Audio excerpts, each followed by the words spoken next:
I am Nurse Betty. A story by Eby's Heart. It was 1 a.m. when Mrs. Halima Mufasa turned because she heard someone enter her private ward in the hospital. I am Nurse Betty, the beautiful pregnant nurse said and smiled at Halima. Congratulations on your baby, the nurse said and took the baby. Where are you taking him to? Halima asked weakly. She had been in pains and could hardly think clearly. Her husband, Mufasa, had gone home to get some things for her. But Nurse Betty turned around, looked at Halima, and smiled while saying, "Your baby will be fine, trust me." Halima smiled back and dozed off. In her mind, the nurses were so caring. Nurse Betty went straight into the mortuary with the baby. Few hours later, around 3 a.m., a nurse on night duty decided to check on Halima and her son. But she saw no baby, only Halima was in deep sleep. She woke Halima up and asked of her son, but Halima was confused. "One of you nurses took him a while ago," Halima said weakly. "One of us. But I am the only nurse assigned to the private ward, and I have not been here since midnight," the nurse said and hurried out to the nurses' station. Soon, everyone was awake, looking for Halima's baby. They told her to describe the nurse, and she did, and even added that the nurse was pregnant. The nurses and even the doctors were shocked. "No nurse is pregnant in this hospital," they told Halima to think very well. Halima, who was already crying, kept saying that the nurse was pregnant. She tried to remember the name the nurse had mentioned, but couldn't. When her husband came, he joined in the search. They checked the hospital's CCTV, but nothing or no one unusual was seen. The owner of the hospital, Dr. Stan, and his wife arrived around 5 a.m. and joined in the search too. Soon, the news of the missing baby circulated the big hospital. Everyone was shocked. They had never heard anything like this in the prestigious Hilton Hospital. Being one of the secured and well-equipped hospitals in the area, the police immediately got involved. But the baby's disappearance still remained a mystery. Halima and her husband were discharged 2 days later while investigation continued. But 1 week later, Halima returned to the hospital when she remembered a vital piece of information, the nurse's name. Halima met the nurses and said, she introduced herself as Nurse Betty. The nurses looked at one another again and said, "But no one is Nurse Betty in this hospital." Halima started creating a scene until the owner of the hospital, Dr. Stan, was called. When Dr. Stan and his wife, Rachel, heard that the nurse's name was Betty, they immediately froze in fear but pretended not to have heard the name before. "How can Betty do this after almost 15 years of offering her? I thought the prophet said she can never get to us," Rachel said in panic when they entered her husband's office. "We need to check and be sure first," Dr. Stan said and locked his office door. They both entered their world-standard mortuary and asked the attendants to leave. The attendants thought it was strange but still left. After all, they were the owners of the hospital. Dr. Stan switched off all the lights and opened a door that was hidden behind the mortuary shelves. They both walked in through the door and closed it. They walked down the stairs into the underground until they got to a coffin that was chained all around. "Oh my God, the chain is broken," Dr. Stan shouted in fear. Then Rachel slowly opened the coffin to know if Betty was still inside. And there she was, still lying down there, as fresh as a living human being, and still heavily pregnant. But there was something else. A baby was lying on her chest, dead too. Dr. Stan and Rachel started shaking when they saw the baby. They looked at the name tag on the baby's wrist, and it read, "Baby Mufasa." Dr. Stan and his wife both looked at one another and screamed, "Halima's baby?" So, 16 years ago, Dr. Stan and his wife visited a prophet. They had opened a new clinic in their area, but people hardly visited their clinic. They could go for days before seeing a patient that would trust them enough to be admitted in their hospital. People would say Dr. Stan used cheap drugs, and his wife, Rachel, was a fake nurse. This made them very sad and frustrated, until when they couldn't take it anymore and decided to visit the prophet. Once a pregnant woman loses her life in your hospital with her baby in her tummy at a very odd hour, your hospital will grow, the Prophet Dr. Stan and his wife Met had told them with assurance. Dr. Stan and Rachel felt it was too easy to achieve, but because they had no pregnant patient, they started plotting on how to get a pregnant patient that would agree to deliver her baby at their hospital. After trying for almost 2 months without getting anyone, they decided to employ a pregnant nurse. So they organized an interview for nurses that would work with them.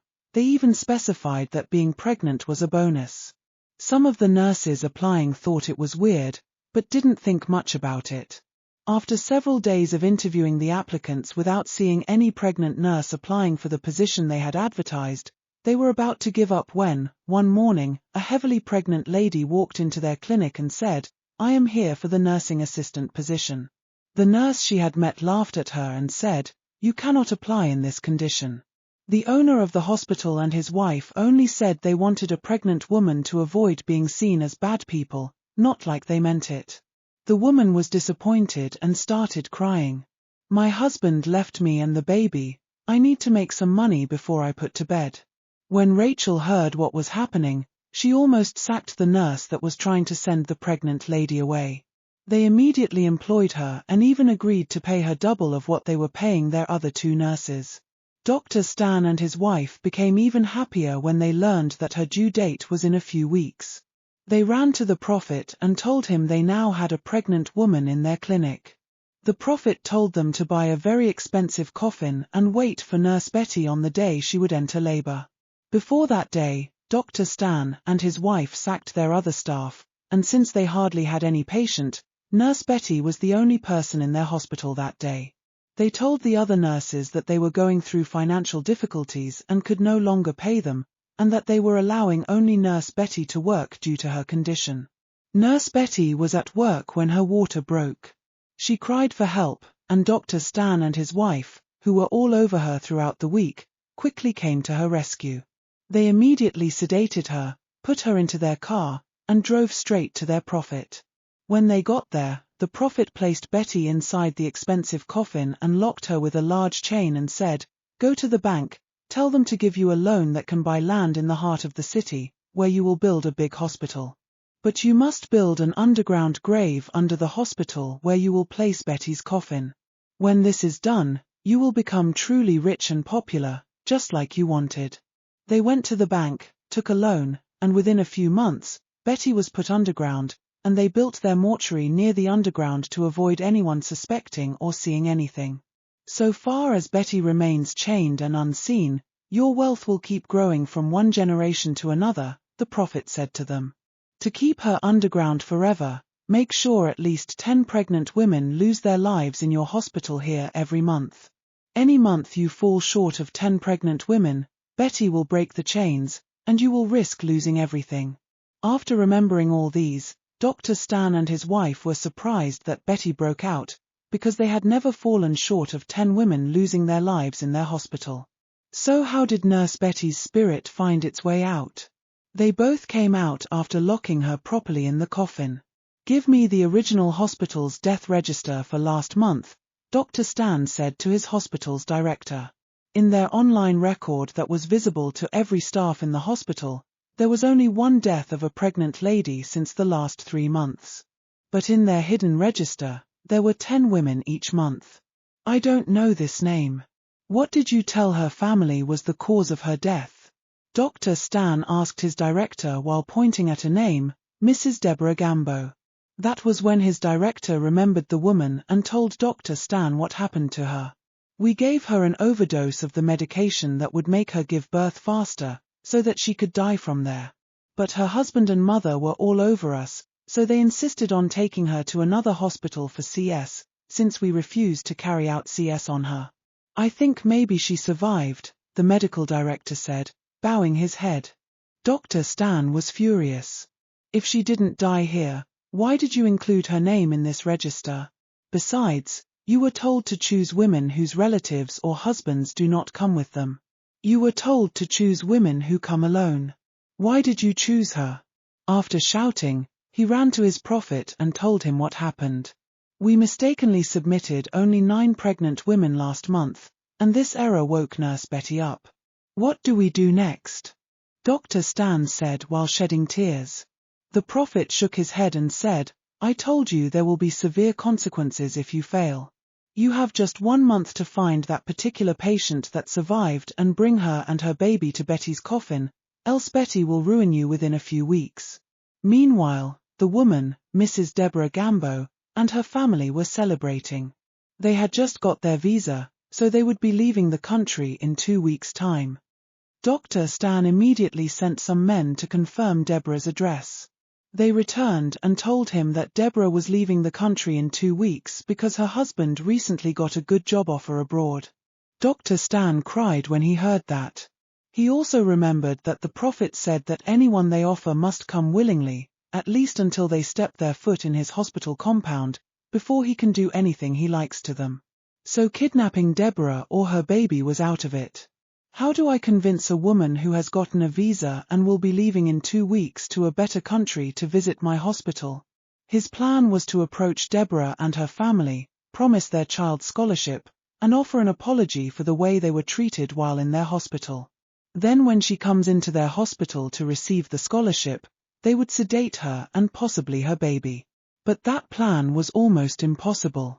We have just 2 weeks to bring that woman and her baby here, and we must not bring them in by force. Dr. Stan contacted his special man, Koda, on the phone. Koda was the man who made Halima and her husband disappear after their own baby's incident. He did most of the dirty jobs Dr. Stan needed done. Get Deborah and her baby here by all means, but not by force, Dr. Stan said, pacing about. The next day, Koda, dressed in a suit and tie, holding a Bible, walked into Mrs. Deborah's compound and knocked on their door. Deborah opened the door and smiled. "Good morning," she said, still smiling. "I am Pastor Eric. I was sent by Daddy Festus, your general overseer, to see you and the baby," Koda said, forcing a smile. Deborah, upon hearing the name of her daddy in the Lord, let her guard down and welcomed the stranger into her home. She quickly ran inside their room, leaving her baby, who was on a small baby pouncing bed in their parlor, to call her husband on the phone. "Guess who is here, honey? Pastor Eric. He was sent by our papa, Daddy Festus, to see us." Her husband was happy too. Deborah later came out and met their visitor sneaking around their house. But instead of confronting him that instant, she dismissed it as a man of God probably looking out for them. "I will get her to trust me first," Koda said to Dr. Stan when he got back. "Good. Just find a way to get her here, and I will pay you with anything you wish for," Dr. Stan said desperately. That night, Deborah and her husband called almost every member of their family to announce that the general overseer of their church sent a pastor to visit them. They were very happy and attributed the visit to the visa they recently got. 2 days later, Koda still visited Deborah under the guise of being Pastor Eric. When he came, Deborah didn't think much about it again. She felt privileged. But her mother, who was around when Koda came the second time, didn't like him at all.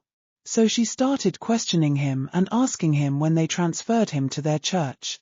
Koda became very uncomfortable and faked a phone call, claiming it was from Daddy Festus. "Papa said I should bring you and your family for blessing at the church now," Koda said while standing up. Deborah jumped on her feet, screaming happily, and said, "Let me call my husband to come and meet us at the church." Koda didn't stop her from calling her husband because he knew that before her husband would get to their church from his place of work, he must have convinced Deborah to enter Hilton Hospital with him. He remembered what Dr. Stan said, "Once she steps in here willingly with her baby, we can do anything we want to them by then." So Koda's plan was working. Deborah entered the car with her baby, and as they were about to drive out, Deborah's mother rushed outside and shouted for them to stop. "Since I am not doing anything at home, let me also meet Daddy Festus for the first time." Koda didn't like her coming with them, but he still smiled. But on their way, they met an accident that blocked the road, delaying their movement. Koda, who was scared that Deborah's husband might get to the church before them, started sweating. He tried everything he could to pass the accident, but they were stuck. "Calm down, Pastor Eric, we will soon pass this place," Deborah said, smiling at him. He smiled and lied that Daddy Festus was leaving for the States the next day and just wanted to see them. The more he said that, the more Deborah's mother doubted him. How can a very wealthy, powerful man of God want to see a nobody like my daughter? Deborah's mother thought, frowning. They waited for a while, and the road became clear again. Coda faked a call again and started speeding towards Hilton Hospital, saying, "Okay, Papa, I am going there now." Deborah and her mother asked in concern to know what was happening, but Coda lied that Daddy Festus instructed him to quickly pray for a dying church member at Hilton Hospital and asked them to please bear with him. Deborah happily accepted, while her mother accepted with mixed feelings. They were close to the hospital when Deborah's husband called. "I just got to the church now. Where are you?" Coda, on hearing that, matched his brake by force, and Deborah's phone forcefully flew out of her hand, hit the screen of the car, and shattered. Coda quickly apologized but pleaded with her to bear with him and continued driving. He was about to drive into the hospital when Deborah's mother's phone started ringing. She picked it immediately, and her husband shouted, "Daddy Festus is not even around," and his assistant said that he doesn't know any Pastor Eric. "Where is my wife?" By then, Coda was already speeding into the hospital compound while smiling at the corner of his mouth. Deborah, upon hearing her husband's voice, started panicking. "Who are you?" her mother asked while jumping out of the car and running to the gate of the hospital that was still open, but two gatemen blocked her. She immediately dialed Deborah's husband's number while she screamed, "Hilton Hospital, let me go. Let me and my daughter go."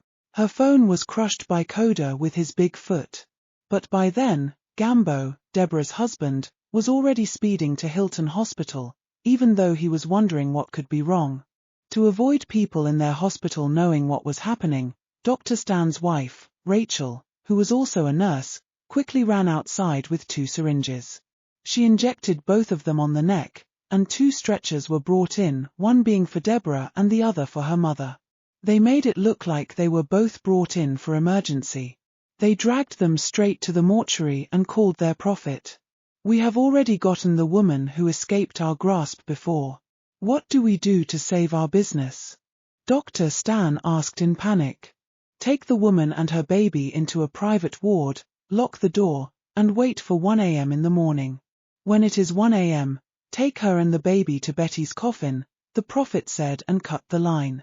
Meanwhile, Deborah's husband, Gambo, wasn't coming alone, he was coming with the assistant pastor. Gambo rushed into the hospital with the pastor. But when they got there, everywhere was calm and people were going about their business as usual. "Where is my wife and child? Why did you bring them here?" Gambo started shouting at the nurse in the reception. The nurse was about to respond to him when Dr. Stan came out. "We have new patients every minute, and none of them match the description of the women you are giving us. So we don't have your wife, her mother, or your child here." Dr. Stan was still talking when Gambo got up and started walking around the hospital wards, shouting his wife's name. Dr. Stan, seeing this and how their other patients watched in fear, called the police immediately. When the police arrived, Mr. Gambo tried everything possible to explain to them that his family were there, but the police officers cuffed him and locked him up on Dr. Stan's request. So, while Deborah was sleeping and being prepared to be taken to Betty's coffin with her baby, her husband was in jail crying. The pastor went back to the church and reported what was happening. Being a devout member of their church, Gambo's situation earned the sympathy of the entire church, and everyone came out to help. "We are going to march to that hospital now. Someone is trying to hurt Mr. Gambo's family," the pastor told some of the members that gathered. Being a Saturday, it was easier for the church members to come out. They all entered their cars and drove to the hospital. When they arrived, they blocked the entire hospital's entrance, demanding a thorough search of the hospital. The news filled the entire city and all over social media. People started demanding that they should do as the protesters say if they really had nothing to hide. When the pressure became much, Dr. Stan, who was seriously panicking, called their prophet for guidance. "She must not be seen. Hide her and the baby well. But do not take her to Betty's coffin yet. Betty will come out by 1 a.m. as usual to take another soul. That is when you will take Deborah and her baby there. If Betty sees her before 1 a.m., she will fight you for trying to take another life, the prophet said and cut the call. The police came when the crowd started growing stronger, but because Dr. Stan settled the police well all the time, they refused to allow the crowd to enter. It was when a campaign was started online, a campaign to boycott Hilton Hospital, that Dr. Stan knew they were in trouble. As he watched popular content creators telling the world how his hospital kidnaps and butchers people randomly, some even said that he made his money by selling human parts and that is why he had refused his hospital to be searched. Hide the women and the child in the emergency van. Since they want to search the hospital, let them come in, Dr. Stan said angrily. The pastor and 3 other people were escorted by the police to search everywhere, while the rest of the crowd waited at the gate. They searched everywhere, but saw no one like Deborah or her mother. The pastor insisted that they must search the mortuary. They did, and still saw no one. But as they were about to leave the mortuary, they heard the voice of a woman shouting, "Help! Help me and my baby!" The men asked one another in shock, "What was that?" Dr. Stan tried to convince them that it may be corpse reflex and that dead bodies do that sometimes. But the men refused. They went back and noticed that the noise was coming from the shelves. And the door leading to Betty's underground grave was right behind the shelves. "The noise is coming from here," the pastor said while pointing at the shelves in the mortuary.